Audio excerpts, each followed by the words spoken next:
So once we have the shape out of the way, then we're ready to move on to skin. And skin is one of, if not the biggest category that we're talking about in this course. It's the place that most retouchers screw up.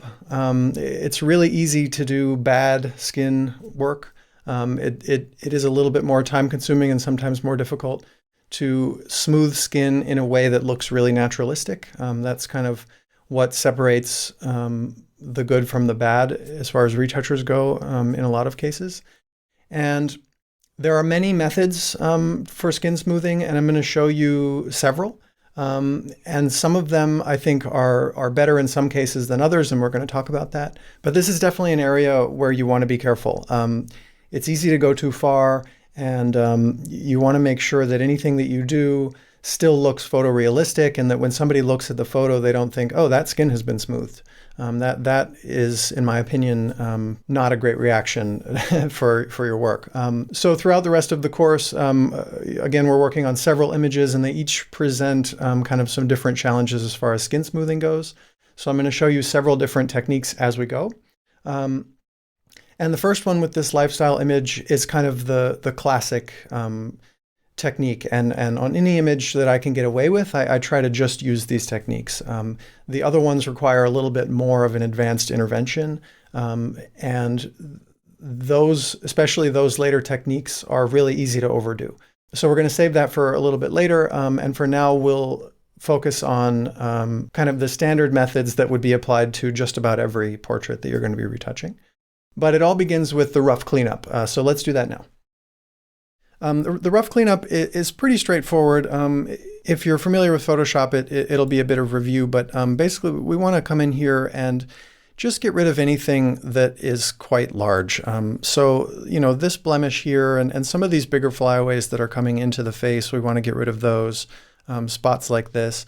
So my favorite tool for this generally is the patch tool, but you know, you can certainly use the clone stamp tool, the healing brush, the spot healing brush, whichever of those tools you find works best for you. And again, I generally do this directly on the retouch layer because I do like the patch tool so much. But if you prefer the healing brush or the spot healing brush or the stamp tool, you can create another new blank layer here and just call it cleanup, and proceed to do what we're going to do on this blank layer. But to me, it's not really necessary, and I like the patch tool, so I'm going to just do it directly here on the retouch layer. And the patch tool is J on the keyboard, and then just, you know, draw big selections around these areas that we can get rid of. And we don't need to get everything because we're going to come in with another technique to kind of smooth out most of this texture. We just want to get rid of the big stuff. Things like this little spot here, things with really high contrast, and we can also address these flyaways. For most of the flyaway, we can just grab it with the patch tool and get rid of it. You just have to be careful where the edges intersect. Sometimes the patch tool gets a little weird on edges, so you might want to just treat that separately.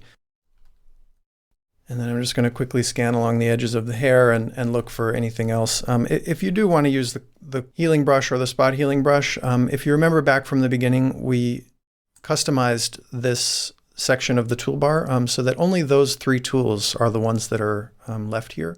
So as we hold Shift and press J, it's going to jump between these three tools. And we've gotten rid of the other ones in here that we don't really use, so it's a little bit more convenient, in my opinion. So if I grab the spot healing brush, then we can, you know, come in and just paint these things away, and that also works quite well. It's just a personal preference. And we'll just get rid of all of these flyaways. And you see, like, my brushwork missed a little bit here, so I would have to come in and do that twice. And that's one of the reasons why I like the patch tool a little bit more. It's, for some reason, easier for me to just draw a quick selection around the thing that I'm trying to get rid of. And it also lets me kind of faster determine what pixels I want to source from. So occasionally the healing brush and the spot healing brush, more so the spot healing brush because it automatically chooses a sample point, it'll grab texture or something from the wrong area, and then you have to do it again. And it's not a big deal. I mean, we're talking a second or, you know, maybe 2 seconds. But in the end, it does add up. So whatever, I like the patch tool. And then deselect. Come in here and clean that up a little bit. And basically, we just want to continue along and get any of the bigger sort of imperfections like this flyaway here. And I can easily set the source points for all of this. And this bump here, this hair here we can get.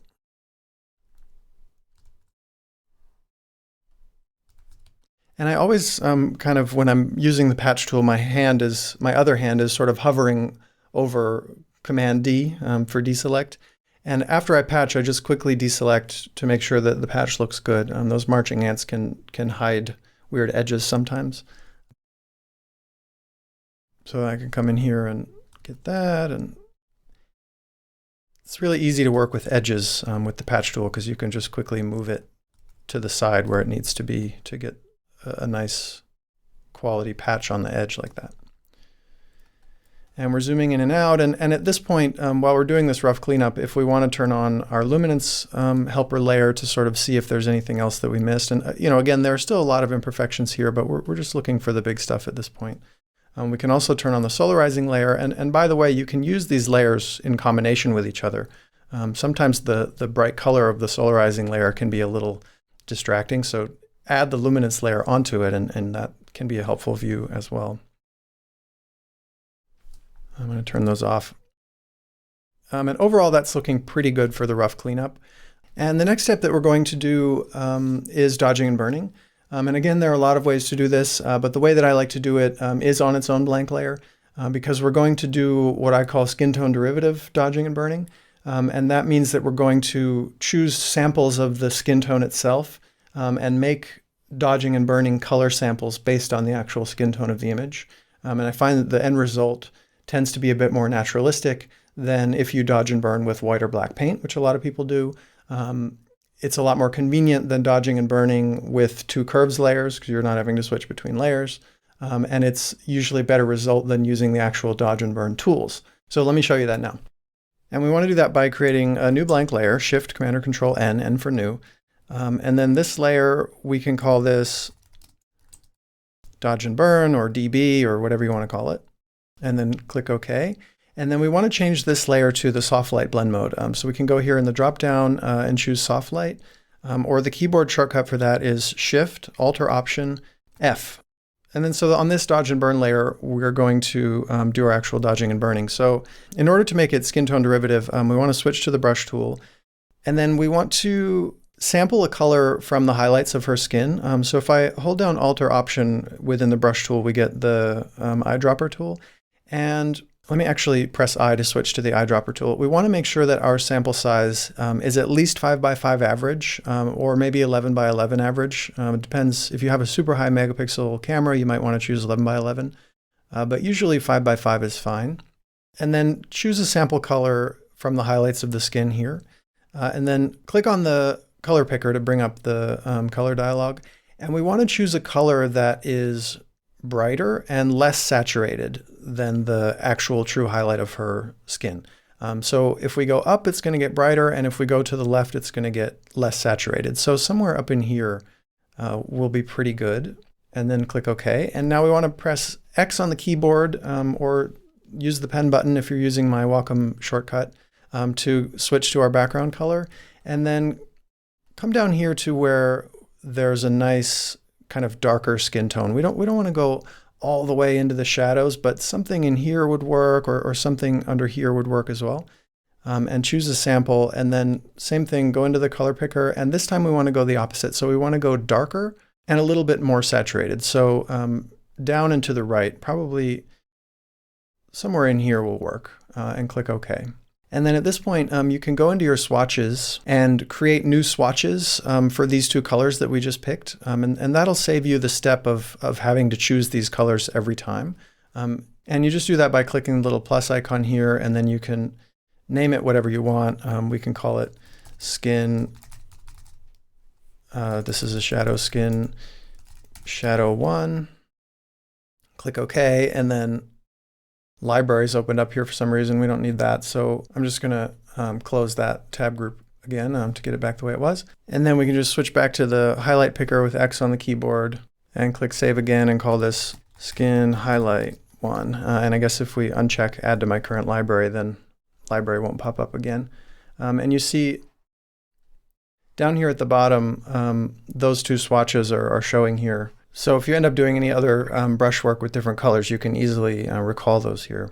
I'm just going to close that for now and switch back to the brush tool. And this is the step where you want to use that custom brush that we created, especially if you're using the Wacom tablet. The settings that we put in for that brush work really well for dodging and burning skin. And it'll probably work pretty well if you're just using the trackpad on a laptop or a mouse or whatever. But feel free to experiment with other brushes as well. And the key here is to choose a really low opacity for this brush. So the number keys on the keyboard correspond to the opacity of whatever tool you're using, if it has its own opacity. So I can just press number 1 on the keyboard, and usually 10% works pretty well for dodging and burning. And then I just want to come in here and start painting on top of these areas that are a little bit problematic. So I can switch between my burn color, which is the darker color, and the dodge color, which is the lighter color, just really easily by squeezing the button on my stylus, or you can press X on the keyboard in order to do that. And with the dark paint, we want to just start slowly painting over the light areas like this, and then come back in with the light paint and go over top of the darker areas like that. And there's a way to do this that I think a lot of people miss when they're first starting out. And that is, for whatever reason, I think most people want to go in and lighten the dark areas first. I think it's just easier to see things on skin that are too dark and want to lighten those. But if you think about the concept of light, light reveals and shadow conceals, right? It's harder to see something that's in a shadow. So the more light that we add to the skin, the more that we're revealing. And if we instead add more shadow, it seems to result in a more naturalistic outcome. So I would actually recommend that you go through and rather than focusing on the dark areas and making them brighter first, I would do it the other way around. Look for areas amongst the darkness that are too light and darken those first. And try to get the skin as smooth as you can just by darkening. And then come back and start to lighten the areas that were much too light. And that usually results in a more naturalistic look because we're only adding as much light, if you will, to the skin as we have to. So it's a good idea to go in there and do the burning first. So if I come in here, for example, to illustrate what I was talking about, a lot of these areas like here and here and here, they're a little bit too light, and here is all a little bit too light. So the temptation is to come in and start making these darker areas brighter, to come into these areas here and brighten all of these pixels.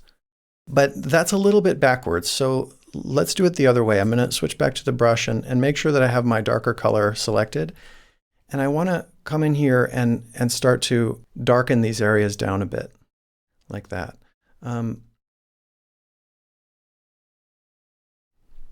this is a little bit time consuming. I think a lot of people get a little nervous with the thought of having to kind of come in at this magnification and spend this much time with the skin smoothing. And it can be a little time consuming. But in this image, her skin is quite good. She doesn't need a ton of skin smoothing. So doing it this way will yield a much more naturalistic result versus some of the other methods with blurring and frequency separation and some of these things. A bit of that we'll talk about later. So it's really worth the investment. On a photo like this, I would spend maybe 5-10 minutes dodging and burning her skin. And the end result is going to look like I was never there. So can I go in with frequency separation or a texture replacement technique or one of these other methods and do it in 4 minutes instead of 6? Maybe. Is that 2-minute savings worth it to have a photo that looks like it's a rendering, or looks like she's made of porcelain or something like this? In my opinion, no. But, you have to make that determination for yourself. I would rather take the extra time, and with a little bit of practice, you get very fast at this. I would rather take the extra time and have the end result be something that no one is ever likely to say, oh, she was retouched. or he was retouched, or whoever. The dodging and burning manually like this, it really doesn't take as long, I think, as a lot of people think it does. If somebody has really a ton of skin texture that you want to get rid of, or a lot of blotchiness on their body or their limbs or something, some of those other techniques that I just mentioned can be used, and we will cover that. So don't worry that I'm not going to show you any other skin smoothing techniques. I am, but don't discount the kind of old school manual dodging and burning. It's extremely powerful, and it almost always yields the most naturalistic results. Sorry, I'm getting off topic. Let me get back to this section of dodging and burning. I just want to show you here how coming in and doing the burning first and darkening all of the light areas before we address the kind of darker spots can often yield a better result.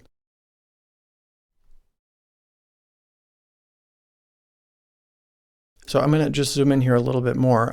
Now I can turn that dodge and burn layer on and off. So you see, I've mostly just darkened these lighter areas here, but especially because this portion of her skin is a mid-tone falling into shadow, it looks quite natural, in that area. I haven't added much light to what is ultimately fading into a shadow. So I think that often yields a better result, as I've now said several times. And then once I have the darkening more or less done, then I can switch my color picker to the highlight color and get these areas that are quite a lot darker. You kind of want to split the difference a little bit. So these types of things and this line just a little bit. And with a lot of this, my opacity is at 10, and I'm just barely touching the stylus on my tablet. It's just ever so gentle, the stroke that I'm doing. But you might find that you have to play with your opacity or even the flow, but I usually just do opacity in order to not make too much of a change with a single brush stroke. If you find that when you're dodging and burning, you make one pass with your stylus and it's like, woof, you see it big time on the image. It's a big change. It's probably too strong. You kind of want to build up to these things a little bit. And it'll look better, more natural if you're not seeing the result of single hard strokes with your stylus. So that's something to keep in mind. So now this area is finished. I'm just going to move on to the rest of her forehead. And I'm going to switch back to my burn color, the darkening color, and just get some of these bigger areas that are much too light, mainly the kind of highlight side of the imperfections here. These kinds of areas here.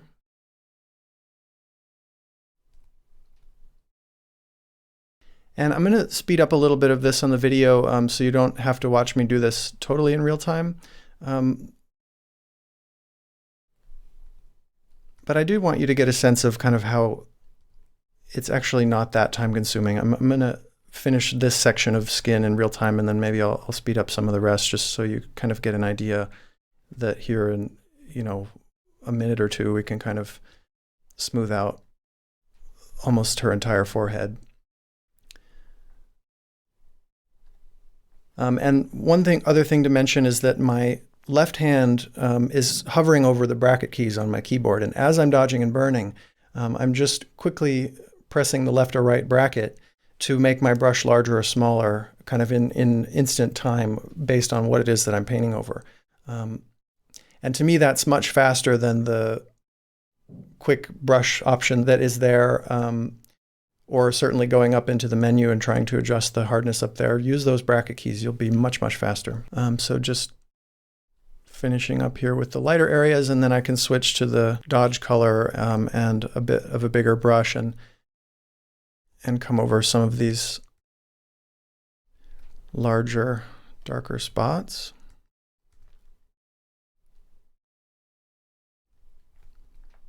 And we want to be careful, about how far we take all of this. If I just make it so that her skin is completely perfectly smooth with not a single pore that is, higher or lower than any other pore, it's not going to look very realistic. And on an image like this, this isn't a cosmetics ad. This isn't, something that's going to be printed on the side of a city bus in order to sell cosmetics or, something like that. So I don't really want her skin to be absolutely perfect. There needs to be a little bit of imperfection and a little bit of irregular texture that we leave in. And the amount that we choose to leave in is entirely dependent on the situation, like I said. But it's important to leave some stuff if you want to have a realistic result. And we can switch back to the burn color and get some of these areas in here. Maybe this needs to come up a little bit. And it's also really important while you're dodging and burning to look at an area under different magnifications. So you don't want to spend all of your time in here at 400 or 500% and just focus intensely on the individual pixels. You want to zoom out a little bit and kind of get the bird's eye view of what it is that you're doing. And you can see that just in those few minutes with dodge and burn, we've cleaned up a lot of that texture on her forehead. And that's an amount of texture that we're leaving that, in my opinion, looks very naturalistic. We haven't really eliminated any of the actual texture of the image. It's still there. We've just kind of cleaned up some of those darker spots and some of these higher highlight points that were catching the light and just smoothed it out a bit. But the end result, if I go to 100%, looks completely realistic. If I saw a photo that looked like this, I would never really think that a retoucher had been there. Can we go further? Sure. Should we? In my opinion, no, for this image, but we can. We absolutely can. We can keep going with this, or we can use some of the other techniques that I'm going to show you later. So I'm going to just continue with this dodging and burning, and I'll speed it up a little bit so that you don't get bored.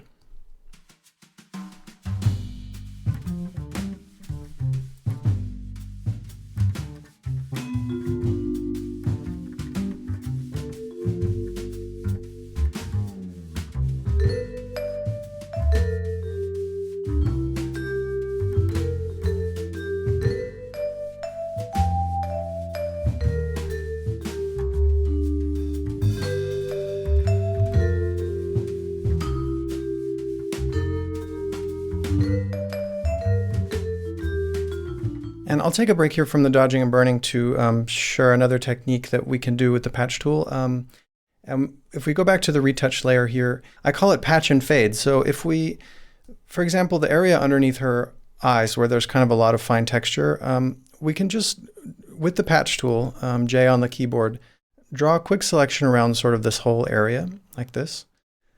And then just drag it down here to another area of her skin, something like that. And then before we do anything else, we press Shift, Command, or Control F, and that brings up this fade dialog box. And we want to fade that patch back a lot, like maybe 15 or 20%, somewhere like that, and then just click OK. And now when I turn that layer on and off, you see that it's just kind of softening a lot of that texture. It's not getting rid of anything. It's just sort of reducing the contrast in that area and evening everything out a little bit. So these dark areas get a little bit brighter. These light areas get a little bit darker. But we haven't lost the fine texture or anything. So that can sometimes save us a bit of work with the manual dodging and burning because we're bringing some of those lighter and darker tones closer to each other in a really easy way. And like we could also do it here, for example, where there's quite a lot of texture between her eyebrows. We just grab this whole piece of skin and move it up here, maybe where there's some skin with a bit less texture, and then Shift, Command, or Control F to fade. We can fade that back again. You want to keep the opacity of the fade very, very low, though, when you do this. Never really above maybe 25 or 30 in the most aggressive cases, but generally, something between 15 and 20, maybe 25, something like that, is pretty good to give just a little softening in that area. So that's the before and after. And you see, we did lose a little bit of contrast in that highlight, but we're going to do a step at the end that brings some of that back anyways, so we don't need to worry about that for now. And this whole area under her eye as well, we can just grab this whole chunk and move it down. And it's okay if there's, another feature or something like this in the area that you patch, as long as it's not like a really sharp wrinkle or certainly the edge of her face or something like that. As long as it's skin that is fairly close to the skin that you're patching over, it will work. So Shift, Command, or Control F, and then fade that back, maybe around there. And that's looking really nice. And I'm going to just switch back to the dodge and burn layer here and keep going with my dodging and burning. And it's also really good to smooth out features like this kind of contour of her skin. If you want to smooth that out a little bit, it's really easy to do that with dodge and burn. And areas of wrinkles underneath eyes, you can just kind of, paint along the wrinkle itself. On both sides, you want to make sure to get the highlight and the shadow sides of it. And one thing that's really helpful when you're dodging and burning on straight lines like this, at least for me, my wrist kind of doesn't want to move in a very natural straight line. So it's easier for me to go at a bit of a diagonal. So that rotate tool that I showed you earlier is really helpful in this case. You press and hold R, and then just rotate it so that that wrinkle is going in what is now a more natural direction for my hand to travel in. And then do your dodging and burning along those lines. And you're less likely to kind of paint outside the lines a little bit when you do it that way. And then once you're finished, just press the escape key and it'll go back to the way that it was. So we can come in and just quickly throw a little paint on top of these dark spots here, like that, and then hit these brighter areas, like that. And you definitely want to be careful underneath eyes. Unless somebody's super young, there are going to be some lines under their eyes or crow's feet on the sides. And you generally don't want to get rid of all of that because it will look really fake. So just exercise caution when you're dealing with lines around the eyes. That is right where your viewer's attention is going to go, is to the eyes. So if you do a ton of work around there, it's got to be really good work. But just make sure that you don't get rid of all of the lines because it won't really look right. And we can come down here. I think this was on the markup layer, this line that we made here. And I can just hit the darker area with the light paint and then quickly switch to the dark paint and darken the light areas. Just like that. And maybe get some of these pores as well. And again, I'm just barely touching my stylus on the tablet here. And if you paint with the wrong color, obviously just Command or Control Z to undo it. And you can hit these spots. And you see now why it's so convenient having the X key on the pen tablet, because you're kind of constantly switching between the dodge and burn colors on this layer. And being able to do that switching so quickly to address these different spots makes you so much faster.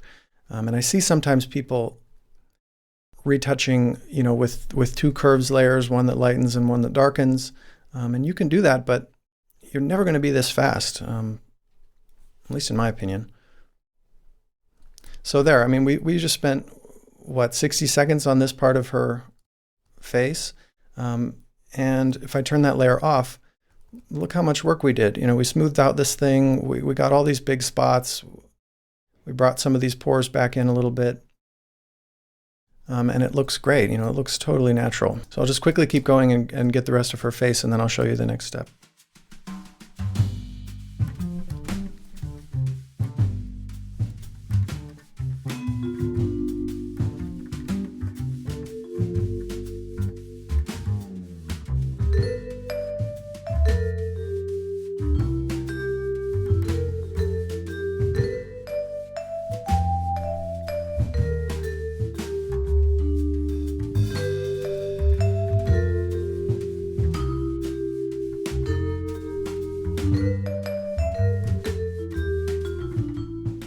And laugh lines are another area, kind of like the areas around the eyes, that you want to be careful with. Getting rid of too much can look very unnatural. She doesn't really have any, but that's a really common thing. So that's something that you'll surely run into.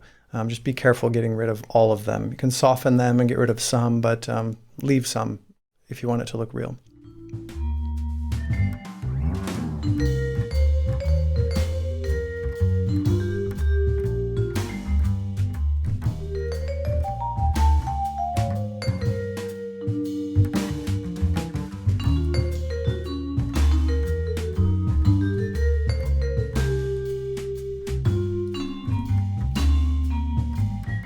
So that's looking really good for the first pass with Dodge and Burn. But there's another step to it that's really important. So let's take a break here, and when we come back, I will show that to you.